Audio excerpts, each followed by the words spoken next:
দিনই বাইরে থাকেন, রাতেও অনেক সময় তখন ম্যাডাম থাকতেন হচ্ছে কর্নেল মুস্তাফিজুর সাহেবের বাসায় থাকতেন মাঝে মাঝে রাতে। তো সেই ক্ষেত্রে দেখা গেছে যে অনেকদিন আমাকে আমার এক বন্ধু, এটা আমি দেখিও নাই শুনিও নাই, কারণ তখন তারেক সাহেবের সাথে আমার পরিচয় ছিল না। আমার সাথে পরিচয় হয়েছে 91। তো আমাদের একটা কমন ফ্রেন্ড আছে তৃপ্তি, সে আমাকে বলেছে, তার বক্তব্য হচ্ছে তারেক সাহেবের বাসায় তখন সে রেগুলার যেত এবং থাকতো। তখন একদিন তারেকের নানি তৃপ্তিকে নাকি বলেছে যে তৃপ্তি, এই কি বলে, আমার নাতিটা তো নষ্ট হয়ে যাচ্ছে এবং এই শয়তান মেয়েটা তো আমার নাতিটাকে শেষ করে ফেলাইতেছে। এবং এইগুলো তৃপ্তির কাছে ধরে খুব কান্নাকাটি করলো। মামুনের ওয়াইফকে দেখালো যে মামুনের ওয়াইফ 2-3 ঘন্টা এসে থাকে তারেকের বাসায়।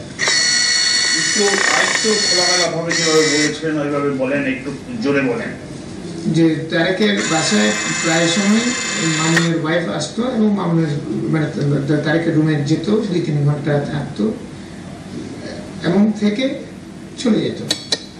তো এটা মানে তারেকের নানি এটা বোধহয় উনি নোটিস করেছিলেন এবং নোটিস করে এই জিনিসটা ওনার নোটিসে আসার পরে উনি তৃপ্তিকে একদিন এই কথাটা বলছেন, মানে একটু কান্না কান্না ভাবে, এগুলো যে আমার নাতিটা তো নষ্ট হয়ে যাচ্ছে এবং এই শয়তানটা মেয়েটা তো এসে আমার নাতিটাকে শেষ করতেছে। এর বাহিরে যেগুলো বলেছিলেন যে বাহিরে বিভিন্ন আড্ডায় বিভিন্ন জায়গায় এবং বিদেশে, আচ্ছা এখানে আর বাইরেও হচ্ছে, এখানে বিদেশে যখন যান তখন বিদেশেও আমরা শুনেছি যে বিশেষ করে মালয়েশিয়াতে, মালয়েশিয়া বাদল একজন আছে, তো সে নাকি মানে আপনার এই সমস্ত সাপ্লাই টাপ্লাই দিত এবং হোটেলে তারেক সাহেব এই সমস্ত কাজ টাজ করতো। এইসব আমরা শোনা কথা, এটা আমরা শুনেছি। মানে এটাকে আরো অনেকেই বলে এই কথাগুলোকে। আর কোকো সম্বন্ধে কিছু বলবেন? কোকো সম্বন্ধে আমাদের ইমপ্রেশন, মানে এজ এ ম্যান তারেক সাহেব ওয়াজ much more better human being, এবং তারেক সাহেব মানে ব্যবহার অনেক অনেক ভালো করছে এবং কোকো সাহেবের খুব রুড এবং সবার সাথে খারাপ ব্যবহার করছেন। প্রায় সকল মন্ত্রীকে উনি বকা বাসা করছেন না, যারা কি মানে ইয়াংদের বা মানে একটু মানে সবসময় একটা ক্ষমতা দেখাতে চান। বাট তারেক সাহেবের টোন ছিল রিকোয়েস্টিং টোন, আর ওর টোন হচ্ছে a commanding tone, something like that. তো আর এদিকে কোকো সাহেবের চরিত্র যতটুকু আমি জানি, বা ওর সাথে আমি মেলামেশা করতাম না, বাট আমরা বাইরে থেকে যতটুকু শুনেছি, ওর নিজস্ব সার্কেল ছিল, সে 5 জন বন্ধু বান্ধব, খুব ঘনিষ্ঠ বন্ধু। সেই লেভেলে সে এই মডেল তারকা যারা আছে তাদের সাথে সে মানে তাদেরকে ব্যবহার করতো। বাট এটা তো আমরা শুনেছি যে তারেক সাহেবের একটা অহমিকা ছিল, বিশেষ করে যারা আইএসডি ফ্রেন্ড যারা আছে তারা প্রায় সময় বলতেন, আমরা শুনেছি যে সে খুব একটা অহমিকা নিয়ে চলতেন এবং ব্যবহার ভালো করতেন না। কিন্তু আমাদের পলিটিক্যাল লেভেলে কিন্তু আমি দেখেছি ভালো ব্যবহার করতো, কারণ পলিটিক্স মানে পলিটিক্যালি যেহেতু সে পলিটিক্সের অ্যাম্বিশন ছিল তার, সে কিন্তু প্রথম দিকে একটু তার অহমিকা ছিল, কিন্তু পরবর্তীতে হি ওয়াজ সিজন পলিটিশিয়ান। আপনার এই যে বিএনপিতে পরিবারতন্ত্র সম্বন্ধে আপনার মতামত কি?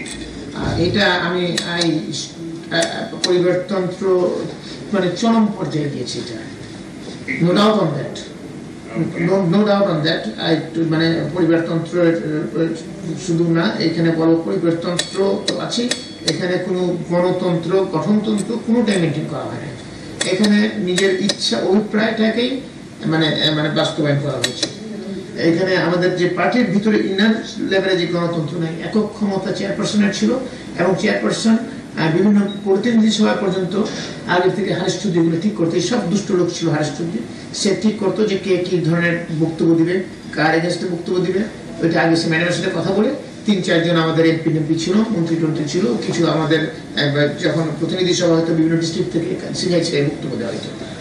এবং যেই কারণে অনেকে কোনো কথা বলতো না, কেউ যদি কোনো মানে মানে সরকারের বা দলীয় ক্রিটিক্যালি কোনো বক্তব্য দিতেন তাকে ধমকাইতো, মানে যাতে অন্য কেউ বক্তব্য দিতে পারতো না। তো সেটা তো আছেই। আর পরিবারতন্ত্র যেটা, সেটার মধ্যে আমি দেখেছি যে এখানে বিশেষ করে ওনার বোনকে নিয়ে এসছেন, এমপি নমিনেশন দিয়েছেন, মন্ত্রী বানিয়েছেন, ওনার ভাইকে দিয়েছেন, প্লাস ওনার ভাগনাকে নমিনেশন দিয়েছেন। তো এই সমস্ত জিনিস ছিলই, এবং এই জিনিসের জন্য আমরা as a whole Zia Rahman সাহেব যখন ছিলেন ওনার কাছে কোনো পরিবারতন্ত্র পরিবারের কেউই ভিড়তে পারেনি। হি ওয়াজ এ সাম ইন্ডিপেন্ডেন্ট, দুর্নীতির আজ পর্যন্ত আসতে পারেনি ওনার। যখন আমরা দেখেছি, আমি তখন খুব ছোট ছিলাম, আমার ভাই এডিসি ছিল, ওনার কাছে আমি শুনেছি যে একজন ওনার পিএস ছিল, কর্নেল কি নাম যেন, উনি একটা কি ভিসিপি নিয়ে আসছিল, সাথে সাথে ওই ভিসিপি আনার কারণে তাকে চাকরি থেকে বরখাস্ত করে দিয়েছেন ওনাকে করছেন। এবং বিএনপিরও একটা ছেলে ভিসিপি ভিসিআর নিয়ে আসছিল, তাকে উনি চাকরি থেকে মানে পার্টি থেকে বহিষ্কার করে দিয়েছিলেন। তো এরকম অবস্থা ছিল এখানে। তো এটা ঠিক উল্টাটা ছিল। By the way, what about the family of Jiaur Rahman? তার কি কোনো আত্মীয় স্বজন নাই এবং ছিল না যে পলিটিক্সে বা সিনে আসার মতো? আমরা তো কাউকেই দেখছি না। এটা আসলে ওনার কোনো ভাই আসতে পারে নাই। আমার ভাই মানে এখানে আমার যেহেতু মনে হয় যে ম্যাডামের আত্মীয় স্বজনটাই বেশি স্কোপ পেয়েছে, যেটা আমরা তো কোনো কথা বলি না, শুনি দেখি, মানে আমরা উই আর অলসো নোটিসড ইট যে জিয়া রহমান সাহেবের যে নিজস্ব ফ্যামিলি থেকে আসেনি। তো লাস্টলি যখন এই যে ম্যাডাম ইয়েতে চলে আসলেন, কি বলে, আমরা যখন রিজাইন ম্যাডাম আপনি কেয়ারটেকার গভর্নমেন্ট আসার পরে ওই জিয়া রহমান সাহেবের এখন ভাই না ভাতিজাকে নিয়ে ম্যাডাম আসতেন, কি জানি না আমরা পরবর্তীতে এই ফ্যামিলিটাকে এত ইগনোর করা হলো কেন? এটা আসলে আমি ঠিক সঠিকভাবে বলতে পারবো না, কিন্তু আমি যতদূর মনে করি ইগনোর করা হয়েছে এক নম্বর, এবং সেটা সঠিক হয়নি কিন্তু আমার একবার মন্তব্য না, আমাদের অনেকের মধ্যে আমরা যারা আছি বিভিন্ন র্যাঙ্ক এন্ড ফাইলের আমাদের মধ্যে আলোচনা করেছি এবং সবাই মানে উই ফেল্ট ইট। এই যে একটা জিনিস, আজকের যে পরিবর্তিত পরিস্থিতি যেটা চলছে, যে ইমার্জেন্সি চলছে, এটার জন্য কি আপনাদের পার্টি দায়ী বলে মনে করেন? আমি তো মনে করি, একটু যদি ব্যাখ্যা করেন। মানে I have got all the reasons to believe for it, এবং not only believe, আমরা ম্যাডামের সাথে কতবার করে কথা বলেছি এই জিনিসে, বিশেষ করে যেমন প্রথম অবস্থাতে আমি যাই যে 2 বছর extension of the chief justice, যিনি মানে হাসান সাহেব খুব ভালো মানুষ, উনি কিন্তু, আমি এই কথা বলবো না যে উনি যদি কোনোভাবে কেয়ারটেকার চিফ হলে বিএনপিকে ফেভার করতেন, I don't agree that, because he would have done the মানে best part of his job. But কিন্তু ম্যাডাম মনে করছিলেন যে উনি যেহেতু উনি বিএনপিতে আগে ছিলেন, উনি হয়তো আমাদেরকে ফেভার করবেন, কিন্তু এটাকে মাথায় একটা ব্যাড জিনিস মাথায় রেখে মানে একটা উদ্দেশ্য প্রণোদিত ভাবে 2 বছরটাকে এক্সটেনশন করা হলো, যে কেন 2 বছর এক্সটেনশন করলে হাসান সাহেব কেয়ারটেকার চিফ হবেন। তো এই জিনিসটাকে বিরোধিতা আমি, মান্নান ভূঁইয়া, সালেহ হোসেন খোকা, আমরা অনেকেই, ইভেন সাইফুর রহমান, ইভেন খন্দকার মোশাররফ হোসেন, আমরা অনেকবার নিজেরা আলোচনা করেছি, ম্যাডামকে বলেছি, বাট আমরা পারি না এটাকে করতে, কারণ এইখানে এই হারেস চৌধুরীর একটা বিরাট রোল ছিল এই জায়গাগুলো। হারেস চৌধুরী, ইভেন মধু সাহেবও এটা চান নাই, কিন্তু এটা করেছে হচ্ছে ব্যারিস্টার আমিনুল হক, নাজিম মুদ্দা, এই ধরনের লোকগুলো। তারপর হচ্ছে আজিজ সাহেবকে বানালেন আপনি চিফ অফ ইলেকশন কমিশন। তো ইনি একজন হচ্ছে মানে একদম মাথা মানে মানে মানে লোক, মানে এটা হচ্ছে আপনি কি বলে টোটালি একজন যার কাছে কোনো অ্যাকসেপ্টেবিলিটি নাই, আমরা ওনাকে মনে করি একজন ক্র্যাকপট হিসেবে আমরা মনে করি। আমরা বেশ কয়েকবার ম্যাডামকে রিকোয়েস্ট করেছি, ম্যাডাম ওনাকে সিইসি থেকে সরিয়ে দেন, তো উনি কোনোভাবেই সিইসি থেকে ওনাকে সরাবেন না। এই জিনিসটাকে সবাই বলছে, in fact almost everybody has said, because উনি একবার করেছেন, মনে করেন উনি ওনাকে রাখতেই হবে। তো এইটাকে, এই দুইটাকে নিয়ে কিন্তু মেইন আন্দোলনটা হয়েছে। আওয়ামী লীগ যে আন্দোলনটা করেছে এই ইস্যুতেই আন্দোলনটা করেছে। এবং লাস্টলি আপনার আরেকটা জিনিস ছিল যে দুর্নীতি, উনিকে আমরা বলেছি, আমি অ্যাটলিস্ট বলেছি, ম্যাডাম আপনি আমাদেরকে কিন্তু যে ইস্যুতে আমরা পাওয়ারে আসছি, ল অ্যান্ড অর্ডার আল্লাহর রহমতে ভালো আসছে, কিন্তু এখন ইস্যু হয়ে গেছে দুর্নীতি। নেক্সট ইলেকশনে কিন্তু আমাদের দুর্নীতি এবং গুড গভর্নেন্স হচ্ছে আমাদের ইস্যু এসে যাবে, এবং দুর্নীতির মধ্যে এটা কনসেন্ট্রেট, আমরা পর 4 বার দুর্নীতিতে নাম্বার 1 হয়ে গেছি, মানে বিএনপির আমলে এই জিনিসটাকে, এবং আপনি তারা কেস করবে, এবং বিভিন্ন দুর্নীতিবাজ মন্ত্রীদের কথা পত্রপত্রিকা হরামেশা উঠতেছে। সেখানে আমরা কোনো, আপনি যদি কিছু সিম্বলিক কিছু না করেন তাহলে তো এটাকে আমার মনে হয় খুব খারাপ অবস্থা হবে। অনেকেই বলেছি এটাকে, ইন্টেলিজেন্স এজেন্সি থেকে যতগুলো প্রধান ছিলেন, আমার সাথে ওনারা শেয়ার করতেন আমার সাথে ওনাদের ভিউজটা, উনারা আমাকে বলেছেন এবং আমিও বলেছি, উনারা জানেন। এবং কিন্তু ম্যাডাম এখানে কোনো স্টেপই নেয়নি, এবং না নেওয়ার কারণে যে দুর্নীতি, আমি মনে করি we have crossed all limit of দুর্নীতি, মানে অতীতের সকল সরকারের লিমিটগুলোকে ক্রস করেছে। এইভাবে দুর্নীতিবাজ কয়েকজন মন্ত্রী এমপির নাম বলেন না। দুর্নীতিবাজ এমপি মন্ত্রীদের মধ্যে যেমন নাজমুল হুদা, সাজাদ সিরাজ, তারপর হচ্ছে বেশ আমিনুল হক, তারপর হচ্ছে আপনার এমপিদের মধ্যে হচ্ছে আমাদের ফজলুল হক মিলন, তারপর হচ্ছে নাসিরউদ্দিন পিন্টু, মির্জা আব্বাস, মিন নাসির, আরো আছে, অনেক বলা যাবে। এটা অনেক বলা যাবে। এই যে ইলেকশনের জন্য যে আপনারা গো ধরে থাকলেন যে ইলেকশন করাতেই হবে, যেখানে অনেক ইউএন এর প্রেসার আসলো, বিভিন্ন দিকের প্রেসার আসলো, তারপরও আপনারা এটা একরোখা হয়ে রইলেন কেন? আপনাদের কাছে কি দেশ বড় না পার্টি বড় হয়ে গেল? এটা আসলে ঠিক সেই সময়টায় কিন্তু আমি দেখেছি ম্যাডামের একটা মানে নতুন সার্কেল ডেভেলপ করেছিল, যেটা কিন্তু রাষ্ট্র পরিচালনায় বিগত 4.5 বছরের মধ্যে সেই সার্কেলটা ছিল না। সেই সার্কেলটার মধ্যে ছিলেন আমাদের জনাব সারাদিন কাদের চৌধুরী সাহেব, জনাব আলী হাসান মুজাহিদ সাহেব, হালু সাহেব।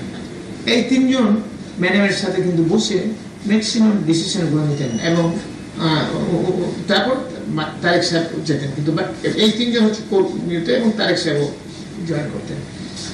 এই 4 জনই মেন লিড ছিলেন, এবং সেখানে মানব ভূঁইয়া সাহেবকেও শেয়ার করা হতো না, সাহেবুর রহমানকেও শেয়ার করা হতো না, সাহেবুর রহমান সাহেবকেও, এবং খন্দকার মোশাররফ হোসেন সাহেবকে মাঝে মাঝে শেয়ার করা হতো, এবং খন্দকার মোশাররফ সাহেব এই হতকারিতার মধ্যে ছিলেন, অনেকখানি ছিলেন। তো এখন ইন্দ্রাল কিন্তু এই জায়গাগুলোতে মধ্যে ম্যাডামকে অ্যাডভাইস করেছেন। ইভেন যেমন আপনার ওই যে প্রেসিডেন্টকে কেয়ারটেকার চিফ বানানো, সেটাও কিন্তু এই 4 জনই করেছে, এবং এই 4 জনে এই সমস্ত কিছু করেছে। এবং এটাই কি আপনাদের সাপোর্ট ছিল? না, আমি মান্নান ভূঁইয়া, সাদেক হোসেন খোকা বা আমরা মোটামুটি একটা লাইনে ছিলাম। আমরা কখনোই হটকারী কাজের পক্ষে কখনোই আমরা কিন্তু পজিশন নিই। আমাদের পজিশন ছিল এগুলোর বিপক্ষে, এবং ম্যাডামও সেটা জানতেন। এবং এই জন্য আমাদের ভিতরে অনেক সময় এই সমস্ত মিটিংয়ে যখন হতো আমরা ভিতরে ঢুকতে যেতাম, কিন্তু আমাদেরকে তখন বলে না, পরে আসো। বসে থাকলে উনি কথা বলবেন, আমরা বলে তুমি যাও, একটু এখন টায়ার্ড হয়ে গেছো, বাসায় যাও, রেস্ট করো, এরকম বলতে, যাতে আমাদের সামনে কথা না বলতে চান না। আচ্ছা, আপনাদের এই যে হাওয়া ভবনে আপনারা কয়েকজন মিলে পলিসি মিটিং এ প্রায় সময় বসতেন, এরা কারা কারা ছিলেন? না, পলিসি মেকিং কিন্তু আমরা মানে 2-3টা গ্রুপ বসতো, মানে এটা একই গ্রুপ, মানে না, একটা গ্রুপ যেমন ছিল, যেমন শফিক রহমান সাহেব, আমি, তারপর হচ্ছে ছোটনু বসতাম, এবং এখানে মাঝে মাঝে আমাদের ডিজে এসেছিল রাজাপুর হায়দার সাহেব, উনিও আসতেন। তো এটা হচ্ছে একটা গ্রুপ। হাওয়া ভবনে কিন্তু আরো বেশ 2-3টা গ্রুপ বসতো, সেটা হচ্ছে কিছু সচিব যেমন মুফাজ্জল করিম, তারপর হচ্ছে আরো বেশ কিছু সচিব, আরো যেমন আমাদের মাজুদ্দিন স্যার, তারপর এই ধরনের বেশ কিছু আমাদের ইন্টেলেকচুয়াল ওনাদেরকে নিয়ে বসতো, তারেক আলাদা ভাগ বসতো। তো তারেক সাহেবকে আমি দেখেছি এরকম 2-3টা গ্রুপে বসতো। আমাদের একটা গ্রুপের মধ্যে এটা একটা গ্রুপ ছিল। আচ্ছা বাইদি ভাই, এই তারেক সাহেবের শিক্ষাগত যোগ্যতা এবং আপনার শিক্ষাগত যোগ্যতাটা কি একটু বলবেন নাকি? আমারটা আগে বলিনি, তারেক সাহেবটা আমি অত ভালো জানবো না। আমারটা হচ্ছে আমি মেট্রিক পাস করার পরে আমি ব্যবসায় ইনভলভ হয়ে গেছি। তারপর বাসা থেকে খুব চাপ আমাকে বলছে যে তুমি আমার বাসায় আমার 8টা ছেলের মেয়ের মধ্যে একটা পচা ডিম হয়ে গেছে, আমাকে মিন করছে, যেহেতু আমি লেখাপড়াটা ডিসকন্টিনিউ করে ফেলছি। বাট তারপর আমি ইন্টারমিডিয়েট দিয়ে যদিও পাস করেছি, বাট সেটাকে পাস আমি নিজেই গণ্য করতে চাই না, যেহেতু 3rd division I can't consider, because I am not আমি নিজেকে মনে করি না যে আমি ওই ক্যালিবারে, কিন্তু জাস্ট পাসের জন্য পাস করতে করছি আর কি। তার এদিকে তারেক সাহেবের ব্যাপারে আমি মানে তার যতটুকু জানি সে ইন্টারমিডিয়েট বা গ্রাজুয়েট করেছি কিনা আমার জানা নেই। কোনটা? তারেক সাহেবের ব্যাপারে। আচ্ছা, এখন এই যে আমরা যে জিনিস নিয়ে দুর্নীতি বা বিভিন্ন জায়গায়, এবং দেখা গেছে যে আপনি ছিলেন খুব পাওয়ারফুল ম্যান বিং দি প্রতিমন্ত্রী, তো এই যে বসুন্ধরা গ্রুপের সাথে আপনাদের সংশ্লিষ্টতা এবং এখান থেকে কিভাবে কি আপনারা বেনিফিশিয়ারি হলেন এবং ওখানে একটা কিলিং হয়েছিল, সাব্বির নামে এক লোক কিল হয়েছিল বসুন্ধরা শাহ আলম সাহেবের ছেলের হাতে, এইটা সম্বন্ধে একটু শর্টলি বলবেন এবং আপনাদের সংশ্লিষ্টতা এটা একটু বলবেন।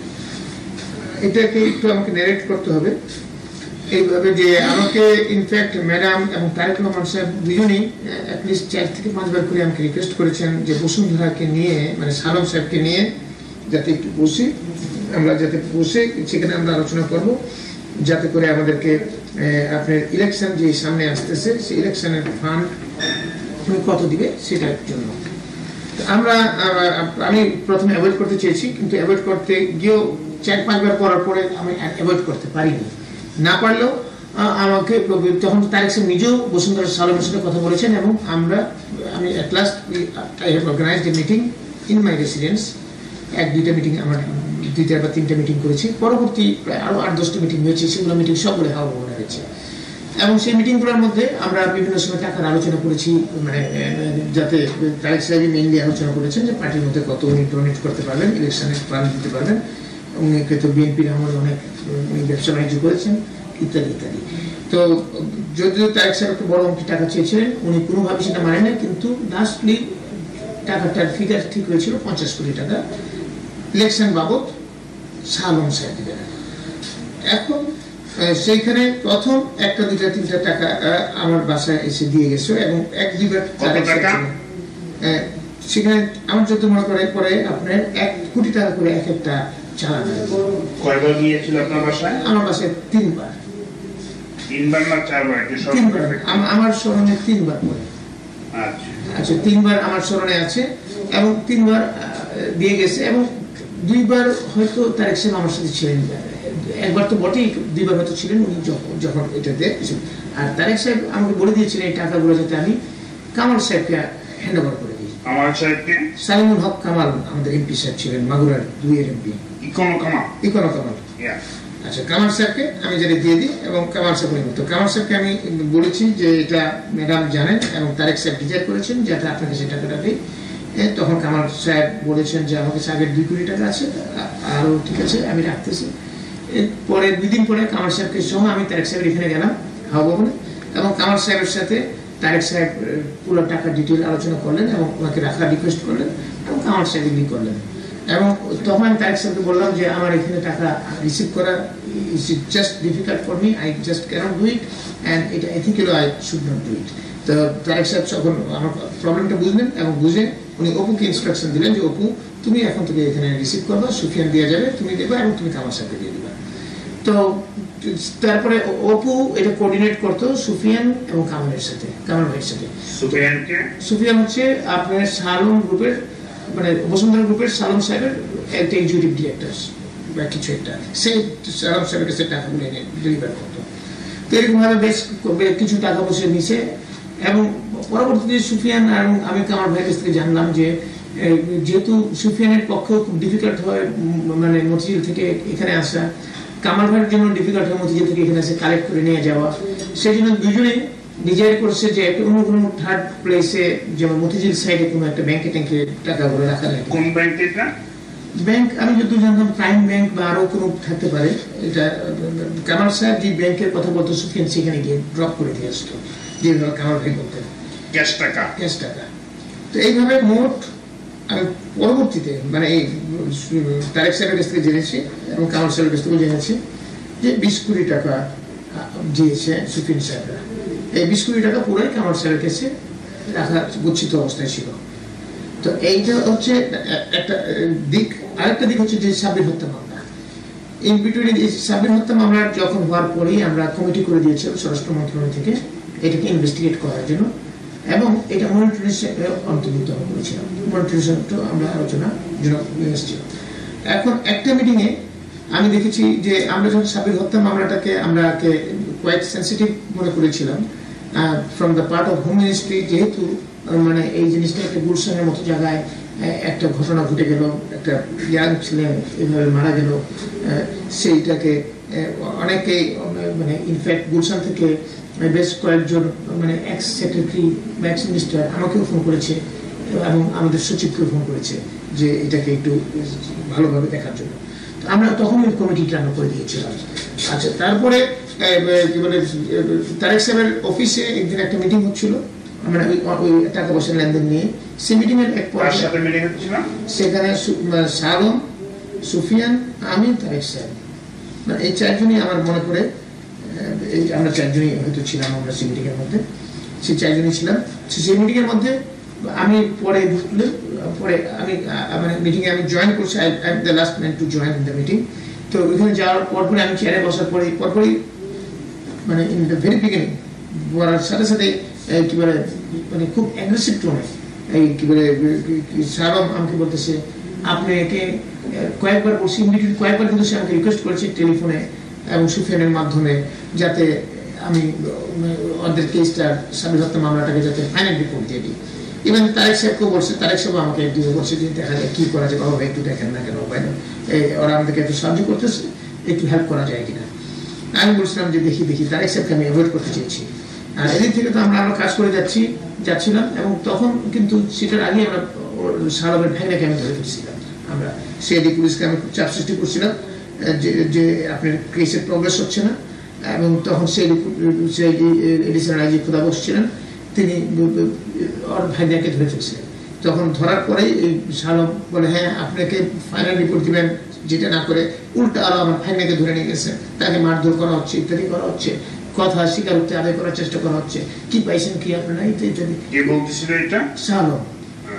Aggressive tone, very offensive tone, and I took a serious exception of it. I lost my total temper. আমি চেয়ার থেকে দাঁড়ায় গিয়ে with the top of my voice I have started shouted. I have told him that already I have done a favor, that আমি এখনো আপনার অফিসকে আমি লোক পাঠাই, অফিসের লোকজনকে ধরে আমি নেই বা বাসায় আরো অন্য ধরে নেই, just because of madam Tarek Rahman. Because madam Tarek Rahman আমাকে অলরেডি বেশ কয়েকবার আপনার ব্যাপারে বলেছেন, but you have crossed all limits now, এবং আপনাকে আমি এখানে কিছু করার নাই, nothing to do with it. এবং এখানে একজন মারা গেছে, আরেকজন মেরেছে, একটা কিলিং হয়েছে, এই ক্ষেত্রে আমি কম্প্রোমাইজ করতে পারবো না। তো আমাকে তারেক সাহেব এই কথা বলার পরে তারেক সাহেব আমাকে টেনে নিয়ে বসাইলো পরে বুঝানোর চেষ্টা করলো, এবং পরে দেখি সুফিয়ান বলে যে এটা আপনি রাগ করছেন কেন, এত উত্তেজিত হয়ে গেছেন কেন, ইত্যাদি ইত্যাদি। পরে শাহনামও বলে যে ঠিক আছে আই এম সরি, আপনি রাগ করেন না, ইত্যাদি ইত্যাদি, এরকমভাবে মিনিমাইজ করার চেষ্টা করলো, করে মিটিং ভেঙে চলে গেল। তারপরে পরবর্তীতে তারেক সাহেব আমাকে বেশ কয়েকবারই বললেন যে বাবর ভাই এটাকে এই কেসটাকে একটু আপনার করা যায় কিনা, কি বলে হালকাভাবে দেখা যায় কিনা। তাই বললাম যে আমার পক্ষে আমি দেখতেছি, মানে I try to avoid Tarique সাহেব, বিকজ ওনার সাথে আমি কথা না বলে আমি আমার কাজগুলো করতেছিলাম। এবং ইন দ্য মিনটাইম আমি খোদা বক্সকে বলেছিলাম যে খোদা বক্স সাহেব আপনি ইমিডিয়েটলি আগে এই ইয়েকে মানে ভালোভাবে টাইট করেন, ভাইনা যাকে ধরছেন তার কাছ থেকে দেখেন আপনাকে তাকে ব্রেক করতে পারেন কিনা, ব্রেক করতে পারে পুরো ঘটনা প্রভাবিত হবে। বিকজ আমরা মানে ঘটনা প্রভাবটা আমরা পাচ্ছি না, আমরা বুঝি যে এটা মার্ডার হয়েছে, কিন্তু মার্ডারটা কেমনে, কে কিভাবে কি হয়েছে, এই ঘটনা প্রভাবটা আমরা পাচ্ছিলাম না।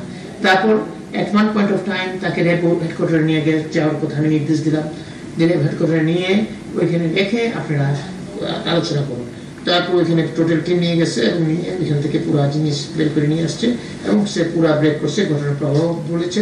এবং ওইখানে দুইটা মেয়ে ছিল, তারপরে একটা ব্রোকার মেয়েগুলো সাপ্লাই দিয়েছিল, দুইটা না তিনটা মেয়ে। তারপর সেই ব্রোকারকে আমি অ্যারেস্ট করতে বলেছি, সেই ব্রোকারও স্বীকার করেছে। ওই মেয়ে দুইটাকে অ্যারেস্ট করতে বলেছি, সেই মেয়ে দুইটাও অ্যারেস্ট হয়েছিল, এবং মেয়ে দুইটাও সব স্বীকার করছে, এবং সকলের স্বীকারোক্তি মিলে গেছিল। মিলে যাওয়ার পরবর্তীতে তখন ইন বিটুইন আমার উপর চাপ বাড়তে থাকে, দুটো পক্ষ থেকে চাপ আসতে থাকে। যখন চাপ বাড়তেছে তখন আমি খোদা বক্সকে জিজ্ঞেস করলাম যে চাপ তো আসতেছে তারেক সাহেবের কাছ থেকে, ম্যাডাম ইনডাইরেক্টলি চাপ দিচ্ছিলেন। তারপর এট ওয়ান পয়েন্ট অফ টাইম তো ডাইরেক্টলি চাপ দেওয়া শুরু করলেন যে আপনি কি চার্জশিট দিতে যাচ্ছেন নাকি। আমি বললাম চার্জশিট এটা তারেক সাহেব জিজ্ঞেস করেছেন আমাকে। তারপর হচ্ছে কি আপনার খোদা বক্সকে আমি তখন বললাম, বিকজ আমি দেখতেছি যে এটাকে আমি মানে এই চাপ কতটুকু আমি কন্টেইন করতে পারবো, মানে I had a doubt on my self at that point of time. তখন আমি খোদা বক্সকে জিজ্ঞেস করলাম যে খোদা বক্স সাহেব চার্জশিট পর্যায়ে যেতে কতটুকু আপনার সময় লাগবে বা কি পর্যায়ে আছেন আপনি। বলে স্যার চার্জশিট পর্যায়ে যেতে আমাকে ওই দুইটা দারোয়ানকে ধরলে আমরা টোটাল এভিডেন্স আমাদের কাছে চলে আসবে, তাহলে করোবোরেশন সব হয়ে যাবে এবং আমরা একদম এটা স্কোয়ার আপ করতে পারবো। এমন যে ঠিক আছে দারুণগুলো ধরেন, আর খেয়াল রাখবেন এই আলামত বা এভিডেন্সগুলো যেগুলো আছে, উইটনেস যা আছে একটাও যাতে নষ্ট না হয়। আপনি ভিডিও করবেন, টেলিফোনে কনভারসেশন রেকর্ড করবেন, এবং যাতে কোনো কারণে যদি আমার আইনে limitation as a political personality আমার লিমিটেশন আছে, যদি কোনো কারণে এই আমি মানে থাকা অবস্থায় চার্জশিট না দেওয়া সম্ভব হয়, তাহলে আপনি আলামত এভিডেন্স সবগুলো রাখবেন। আমি চলে যাওয়ার পর আপনারা চার্জশিট দেবেন, অ্যাটলিস্ট কেসটাকে কিল করে না। এই কথাগুলো আমি খুব অবশ্যই বলছি।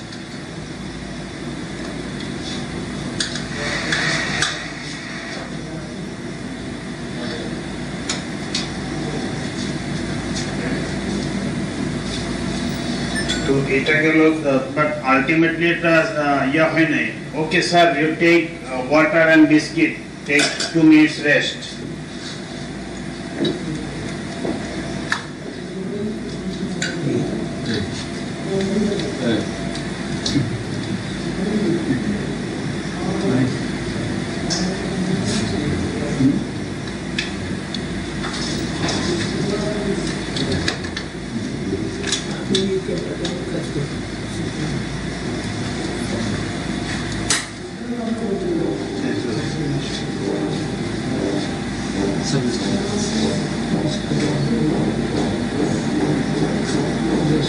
You are okay, sir?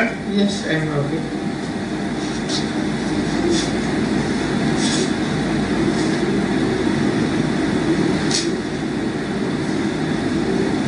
But আপনি কিন্তু অনেক জিনিস এড়িয়ে যাচ্ছেন, ঠিকভাবে বলছেন না। না, আমি সবই তো বললাম, কোনটা বাকি আছে? ক্লিয়ারলি বলবেন আরো। আমি সবই তো বললাম, কোনটা ক্লিয়ার, কোনটাই তো আমার মনে হয় না যে বাদ দিলাম, সবই তো বলছি।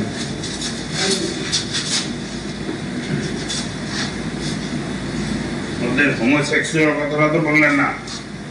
হোমোসেক্সুয়ালটা এটা তো মানে করেন একটা খুবই বুঝছেন না, এটা আমি তো বলছি ধরাধরি করে, মুখ করে তমুক করে, ধরাধরি করে এগুলো বলছি।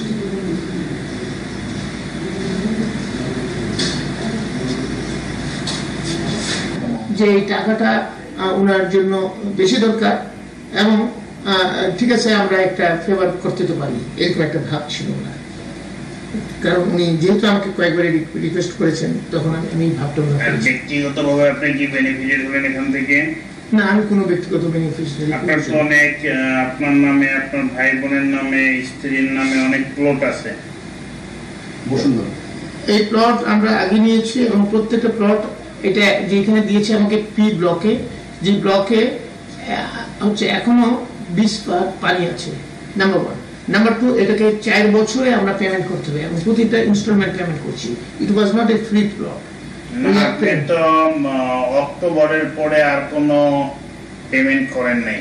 না, পেমেন্ট করেছি না, যেটা আমরা বসুন্ধরার কাগজপত্র দেখেছি আপনার পেমেন্ট একটাও আর করেন নাই। না না, আমার কাছে ডকুমেন্ট আছে, তো আমার অফিসে ডকুমেন্ট আছে, আমরা আরো বেশ কয়েকটা পেমেন্ট করেছি।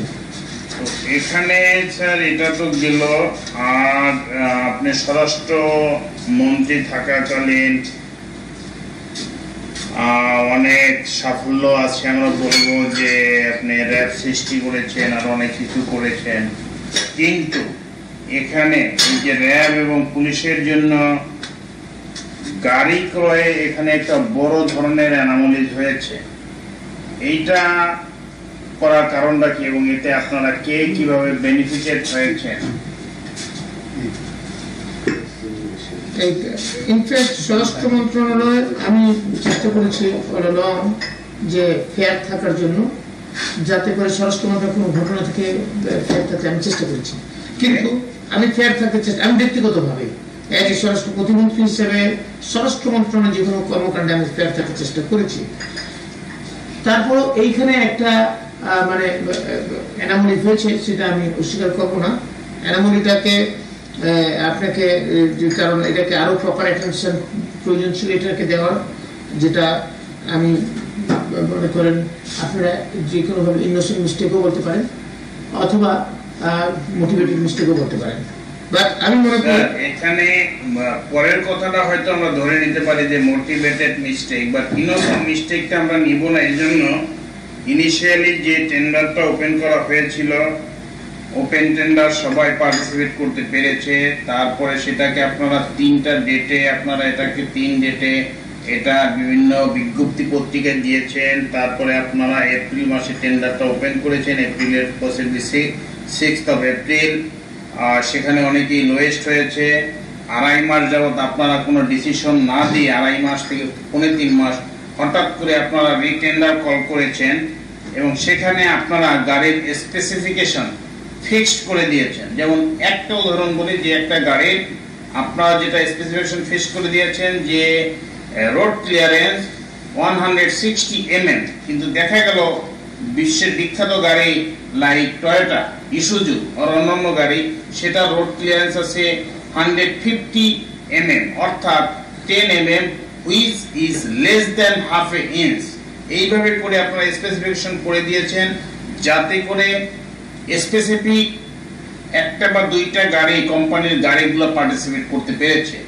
এবং সেখানে যদি আপনি বলেন যে ইনোসেন্ট মিস্টেক, সেটা হতে পারে না, কারণ তারপরে এই কোম্পানিগুলো আপনার কাছে চিঠি দিয়েছে, মহাপুলিশ পরিদর্শকের কাছে চিঠি দিয়েছে, অনারেবল প্রাইম মিনিস্টারের কাছে চিঠি দিয়েছে, তারপরও সেটাকে আপনারা কেয়ারে নেন নাই।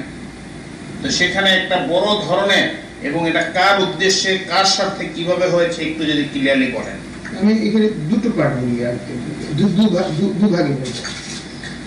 একটা ভাগ হচ্ছে রিগার্ডিং যে কি প্রসেসে হয়েছে, আর একটা ভাগ হচ্ছে মানে এখানে তারেক সাহেব আমাকে একদিন বললেন যে যখন টেন্ডার প্রসেস হচ্ছিল সেই সময়টাতে, যে আমাকে বললেন যে বাবা আপনার তো অনেক ব্যাংকে লোন আছে, এই যত ভেহিকেল পারচেজ হবে এখান থেকে তো আপনার লোন পেমেন্ট হয়ে যেতে পারে। আমি তারেক সাহেবকে বললাম যে দেখেন, আমি স্বরাষ্ট্র মন্ত্রণালয় কোনো মানে এই সমস্ত জিনিসে আমি নিজেকে ইনভলভ করতে চাই না, এবং স্বরাষ্ট্র মন্ত্রণালয় কোনো ব্যাপারে আমি ইনভলভ হবো না, এখানে তাহলে আমি হাই মরাল নিয়ে কাজ করতে পারবো না। তো তুমি এই কথাটা শুনলেন, চেপে গেলেন, আর কোনো কথা বললেন না। সেকেন্ড টাইম আমাকে এই কথা রেজ করলেন না। ঠিক 2 দিন পরে উনি আমাকে ফোন করলেন, বললেন যে বাবু এই রোমো আসবে, কে রোমো নামে এক ভদ্রলোক আসবে।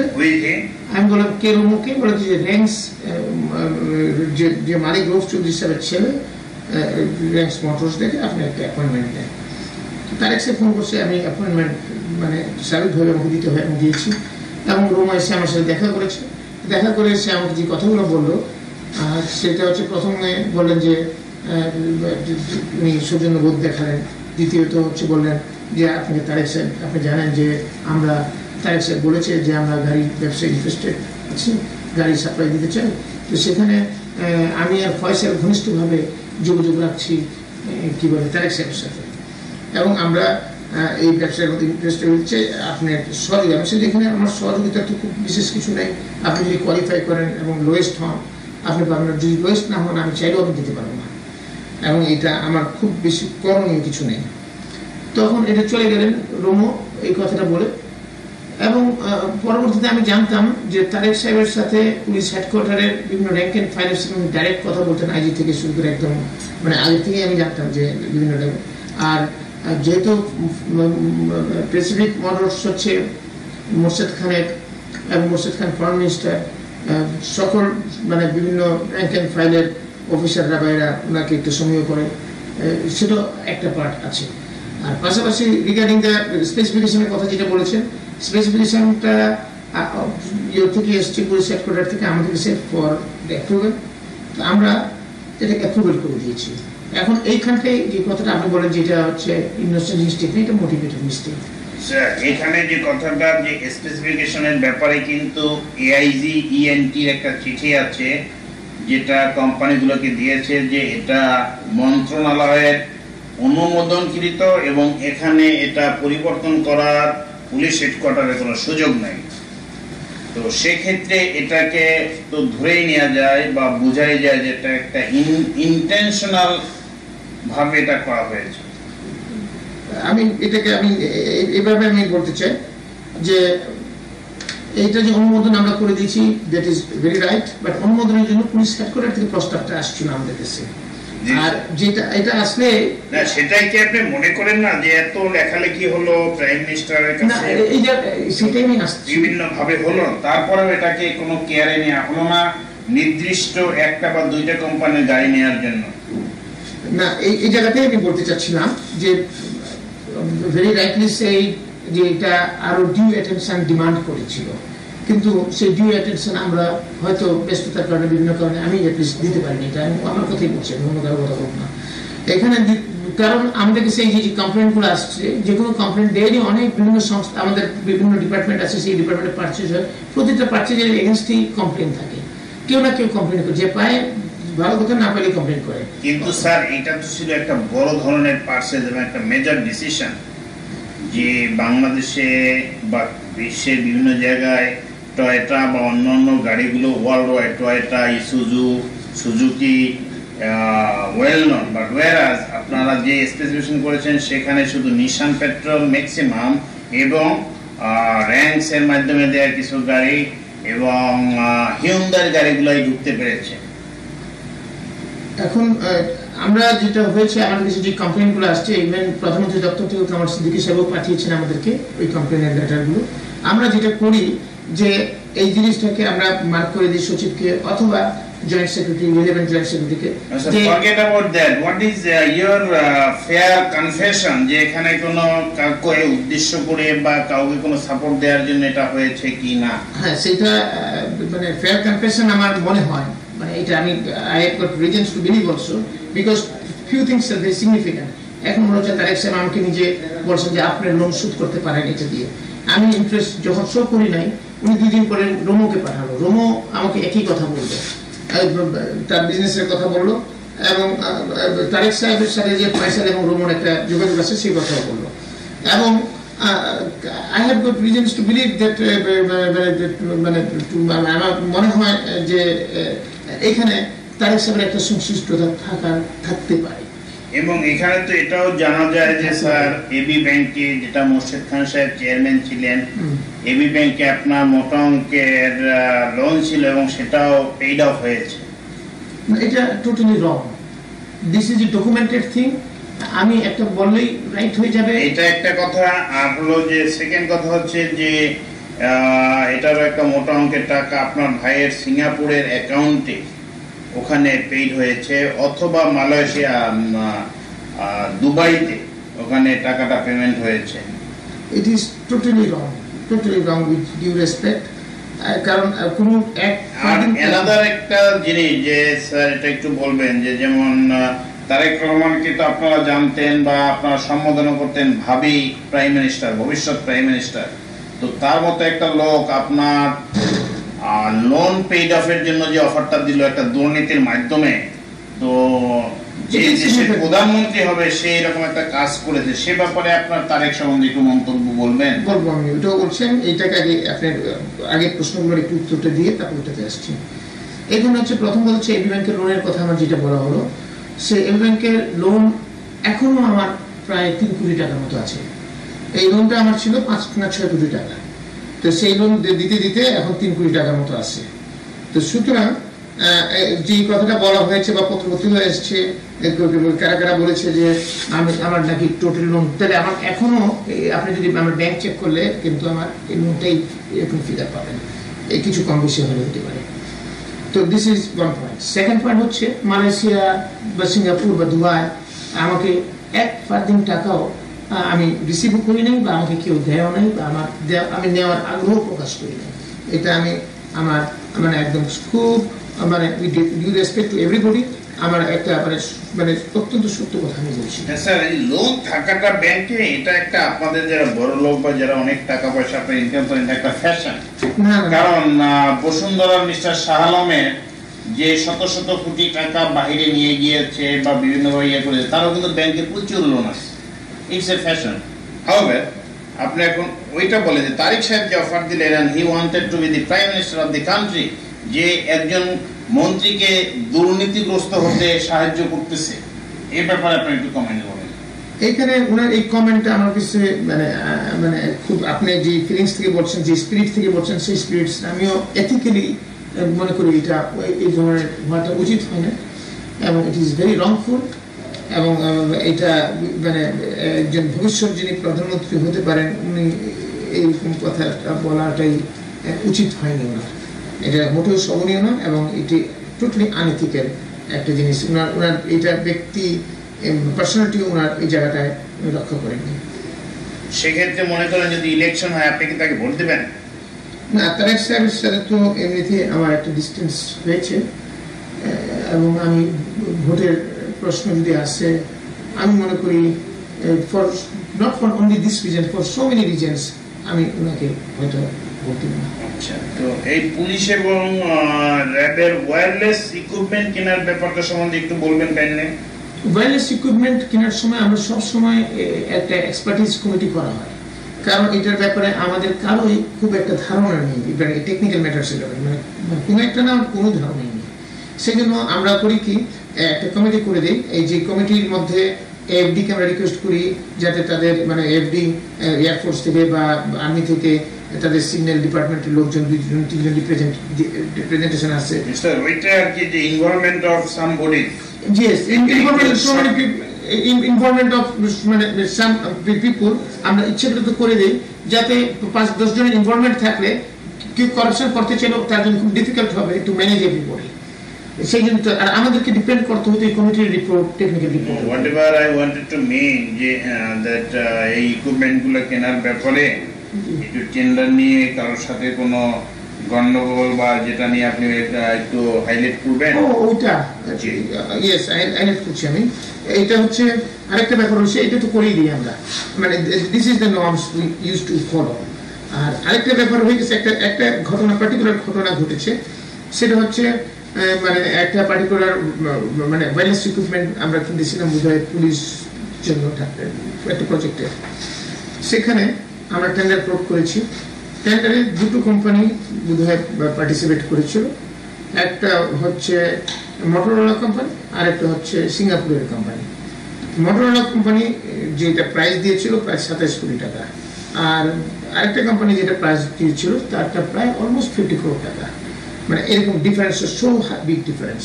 বাট এটাকে পার্শ্ব করছিল আমাদের মানে আরাফাত রহমান কোকো সাহেব, এবং উনি খুব সিরিয়াসলি এটা নিয়ে পার্শ্ব করছিলেন। এবং এই জিনিসটা নিয়ে একদিন তো আমার বাসায় আসলেন রাত্রিবেলা 12:30টার সময় এসে প্রায় 1-1:30 করে আমার সাথে রীতিমতো খুব খারাপ ব্যবহার করলেন। আমাকে বললেন যে আপনাকে 1 নম্বর হয় টেন্ডারটা আমাকে দিতে হবে, না হলে ক্যান্সেল করতে হবে। আমি বললাম আমি আপনাকে তো দিতে পারবো না, I am sorry, because the price is so big difference and I just can't do it. This is number 1। What was the difference? Almost 23 crore টাকা, অলমোস্ট 23 কোটি টাকা ডিফারেন্স। 23 কোটি টাকা মানে কি অলমোস্ট মানে ডাবলের কাছাকাছি, মানে এটা ইটস নট মানে অলমোস্ট ডাবলের কাছাকাছি। কারণ 50 কোটির ডিলের মধ্যে মানে 25 কোটির মধ্যে 23 কোটির ডিল ডিফারেন্স মানে ইটস বিগ ডিফারেন্স, 90% ডিফারেন্স হয়ে গেছে। তো এখানে আমি তখন তাকে বললাম যে সেকেন্ড পয়েন্ট, উনি বলেন যে তাহলে রিটেন্ডার করেন। আমি বলছি রিটেন্ডার করা আমার পক্ষে সম্ভব না, কারণ আমাদের বাজেট মানে নেক্সট রিটেন্ডার করলেও আমার একটা ফান্ড ল্যাপসেস হবে, এবং আমি যদি রিটেন্ডার করতে যাই এখন আমার যে অফিসাররা আমাকে মিসআন্ডারস্ট্যান্ড করবে, মনে করবে যে স্যার এটা একটা ফেয়ার ডিল, এত ভালো প্রাইস পেয়েছি, এখন আমরা এটা রিটেন্ডার করাটা এটা তার মানে কি কোনো দামে কই কালা হয়, এরকম একটা ভাব হয়তো ভাববে। আমি এই কথা বোঝার চেষ্টা করছি তাকে, বাট সে শুনে এবং লাস্ট পর্যন্ত নাম করে আপনাকে আমি দেখে নেবো, এইভাবে বললো আমাকে। এটা নিয়ে আবার আমেরিকান এম্বাসি, যেহেতু মোটরোলা কোম্পানির মানে ফ্যাক্টরি ম্যানুফ্যাকচারার হচ্ছে, মোটরোলা ম্যানুফ্যাকচার হচ্ছে আমেরিকা, তো ইউএস এম্বাসি থেকে তারাও পার্শ্ব করতো বিভিন্ন সময় ইউএস মানে মোটরোলাকে নিয়ে, এবং ওই টেন্ডার যেদিন ড্রপিং হয় ইউএস এম্বাসি থেকে কমার্শিয়াল কাউন্সিলর বোধ সেখানে ছিল। তো সেখানে ইউএস এম্বাসির থেকে ওরা দেখে, আমি সে কথা বললাম দেখো এটাকে ইউএস এম্বাসি থেকে অ্যাম্বাসেডার আমাকে চিঠি দিচ্ছে ইতিমধ্যে 1-2-3 বার স্পেসিফিকেশন নিয়ে, এবং আমরাও রিপ্লাই করেছি, এবং তারা জানতে চায় এবং প্রত্যেকটা জিনিসে এইটাকে রাখছে। আর এখানে আমি রিটেন্ডার এখন প্রশ্নই উঠে ইম্পসিবল। বাট এখানে দেখলাম কোকো খুব খেপে গিয়ে তো চলে গেল। আমি পরের দিন ম্যাডাম আমাকে ডাকলেন এবং ম্যাডাম আমাকে বললেন যে আমি তো বাসায় খেতে পারি না, এইখানে তুমি আমার মানে পারিবারিক অশান্তি সৃষ্টি হচ্ছে। বললাম যে আমার কাকে সব জিনিসপত্র ধ্বংস করছে ইত্যাদি করেছে এই কোকো। তখন বলে যে এখন এই আমি তো আমার একটা সোসাইটিতে এটা কি করা যায় না। আমি শুধু ম্যাডাম কেমনি করবো, প্রাইস ডিফারেন্স হচ্ছে 23 কোটি টাকা, 27 কোটি টাকার জিনিসের মধ্যে 23 কোটি টাকার যদি ডিফারেন্স হয়, এই 90% difference, how can I accept it? মানে এটা তো ম্যাডাম সম্ভব না। ম্যাডাম বুঝলেন জিনিসটা, উনি বুঝে চুপ হয়ে গেলেন, আর কোনো কথা বললেন না, বলেন আমাকে। ম্যাডাম চুপ হয়ে গেলেন, কিন্তু পরবর্তীতে তো আমি আমার মতো এটা প্রস্তাব পাঠিয়ে দিলাম, কি বলে পারচেজ কমিটিতে দিয়ে দিছি। তারেক সাহেব কি বলেছিলেন? তারেক সাহেব আমাকে বলেছিলেন, উনি আরেকটা ইস্যুতে বলেছিলেন, এটা না, উনি অন্য আরেকটা ইস্যুতে বলছেন যে বাবা ভাই আমাদের বাসায় তো আপনি একটু ঝগড়া লাগাই দিচ্ছেন, কোকোর কোনো কাজ আপনি করেন না, এবং সে তো আমাদের বাসায় অশান্তি নিয়ে আসছেন, আপনি একটু কোকোর কাজগুলো থাকলে একটু করে দিয়ে, কারণ কোকো তো কথা কারো শুনে না, জিনিসপত্র ভাঙচুর করে ইত্যাদি ইত্যাদি, এরকম কথা। মানে সে খুব হাম্বেল হতে আমাকে এই কথা বলছে। তো পুলিশের ড্রেস করার ব্যাপারেও একটা দুর্নীতি টাইপ হয়েছিল, শোনা গিয়েছিল। এটা কোন কোম্পানি কে কিভাবে করেছিল ছাপ্পা মারা? এটা ইনফ্যাক্ট আমি খুব কিছুই জানি না, কারণ এই দুর্নীতি কতটুকু হয়েছে বা হয়নি আমার খুব নজরে নেই, কিন্তু এটা আমি শুনেছি যে ডান্ডি নাই নাকি কাজটা পেয়েছে। আমি চেক করার সুযোগ আমি চেক করতে চাই নাই, আমরা আসলে কোনো ডিপার্টমেন্টের এইসব জিনিসগুলো যেটা ফাইল আমার কাছে আছে তখন সেটা আমরা দেখি, এছাড়া খুব একটা আমি দেখিও না, আনলেস মানে এইটাকে মানে ইট ডিমান্ডস মাই অ্যাটেনশন। তো আমি এটা সম্বন্ধে জানি না, কিন্তু শুনেছি যে ডান্ডি নাই নাকি কাজটা পেয়েছে, এবং সেটাও নাকি প্রপার টেন্ডারের মাধ্যমে পেয়েছে।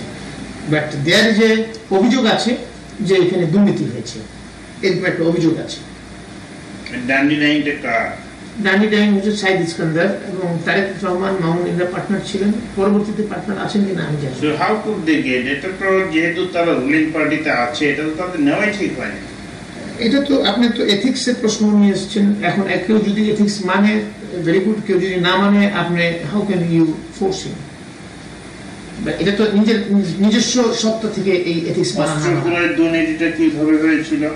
অস্ত্র ক্রয়ে দুর্নীতি খুব যে হয়েছে, মানে এখানে আমরা তো we got a very good price. মানে যেমন আমরা অস্ত্র যে চাইনিজ রাইফেল কিনেছি মাত্র কত 2000 টাকা না কত টাকা করে, মানে এত এক্সেলেন্ট প্রাইস, যেমন 2000 টাকা করে চাইনিজ রাইফেল কিনেছি।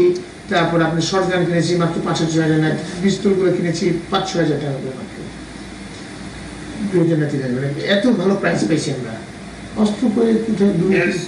Most of the weapon you bought from the Pakistan. না পাকিস্তান থেকে তো একটা ছোট্ট পাকিস্তান অর্ডিন্যান্স ফ্যাক্টরিতে আপনার পরিদর্শনে গিয়েছিল আপনার স্বরাষ্ট্র সচিব ওমর ফারুক।